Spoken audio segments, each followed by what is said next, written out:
being totally honest, I completely ruined my Shopify store in 2023. How did I ruin it? Well, I abandoned it. Not on purpose, but honestly, life just got really busy with another business, this YouTube channel, a husband, dogs, a 2-year-old, and potty training and all of that mess. There just simply wasn't enough time in the day, and it kind of got lost to the wayside. But I'm determined this year to bring it back, and my goal is to have 50,000 in sales for the year. So how am I going to do that? Well, I've focused on 3 key things that I'm going to be highlighting for my business to increase my sales while still not taking up a ton of time as well, because we've clearly seen that I don't have a lot of time. So just for some context, my Shopify store sells children's books that I wrote and designed. If you want to see more behind the scenes of that process of creating the children's books, then check out the link somewhere in the cards above, and I've got a video all about that as well. Okay, so my first thing that I'm going to be doing this year is I'm going to be creating more products. My Shopify store only had 2 books that I had created plus a bundle, and it was honestly just really hard to have repeat sales with only 2 products. I would be able to then maybe sell the books the one time to customers, and maybe they want to come back and purchase it as a gift for someone else, but otherwise I was pretty limited of being able to get repeat customers. So one of my goals is being able to create more products, but using some of the assets that I already have. So this looks like creating a coloring and tracing book using the illustrations that I already have from the first books that I designed. I actually hired out an artist to go in and create line art versions of all of the illustrations, which of course has saved me time. And now I can use these for a coloring book. So it's still connected. It's a companion to my additional books, so it can be a great upsell on my site, but it can also be a standalone product as well. So I'm also going to be taking the illustrations from my books and I'm using them for print-on-demand products to sell on my site as well. So I'm using Printful as my print-on-demand provider, and I'm taking my illustrations and customizing them a little bit more with text or different designs and going to be showing them on posters, on apparel, blankets, and drinkware. So again, it's still overall using the same assets. I'm not having to pay a bunch of money to get more illustrations done, but I'm still using the assets that I already have and just trying to extend them a little bit more. That also is helpful for different gifts like teacher gifts, mom gifts, different holidays, apparel that I can design as well. But it's still another way to get people to come back for repeat purchases. I'm also going to be creating some new books this year. My focus is 1 to 2 per quarter, but this is going to be a lot more time intensive because I have to write the books and either design and illustrate them myself or hire out an illustrator for that. And it's not something that I want to be super focused in of just constantly creating new products. If I am creating a new book, I want to go ahead with the thought process from the very beginning of how can I maximize those illustrations and the book to create more companion pieces so that I'm just really working smarter and not harder for the new products that I'm creating. I'm also going to be taking my existing products and putting them on multiple marketplaces.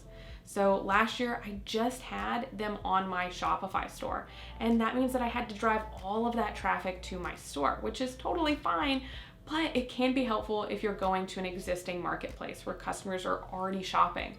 So this year I'm going to be focusing on Etsy, especially for the print-on-demand products, as well as Amazon. I did launch my books on Amazon for their KDP print-on-demand services, as well as Kindle books, but I really want to lean into Amazon more and have some of my print-on-demand products there, as well as just pushing the book sales there too.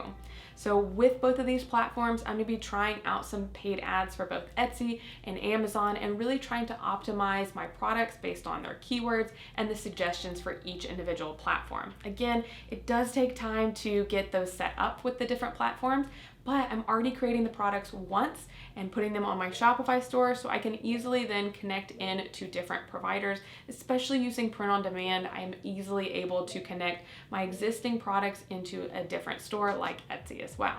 I'm also going to be focusing on growing my social media platforms, but I'm not going to do all the different platforms. I think so many times as small business owners, we feel compelled to be on every single platform that our audience is on. And honestly, that takes so much time and you don't always see the results from social media. So instead, I'm going to be a little bit more strategic with this.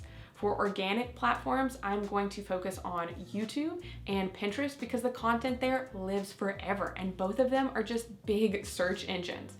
So I'm working on creating the content once, and then they can live forever on that platform and be shared.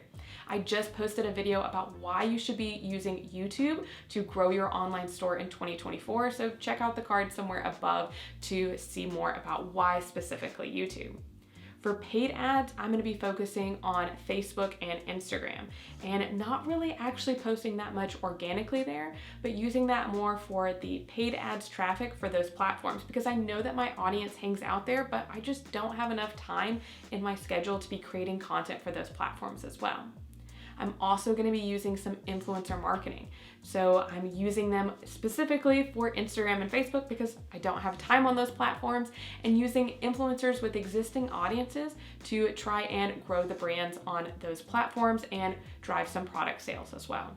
No matter what you're starting with your store sales, I hope you realize that you can grow your store however you like at whatever speed you want. There's no right or wrong way to do it. You just want to focus in on what your specific skills are or what you're the most interested in learning. Don't feel like you have to be everywhere and do everything, or you have to hit $1 million in sales in your first year or anything like that. Everybody's journey looks totally different. And for me, part of the fun of growing a business is the journey of growing the business. It's not just the end goal of X amount per year in sales. So make sure that you're setting up your business to where you're having fun and you're enjoying the process. Otherwise, you're probably not going to stick with it as long if you don't enjoy what you're doing. Comment below your store sales goal for 2024 and the number one thing that you're focused on to increase your sales this year. Also check out my other videos over here, all about a playlist of more behind the scenes for my e-commerce store, as well as why YouTube is so important to grow your store online in 2024.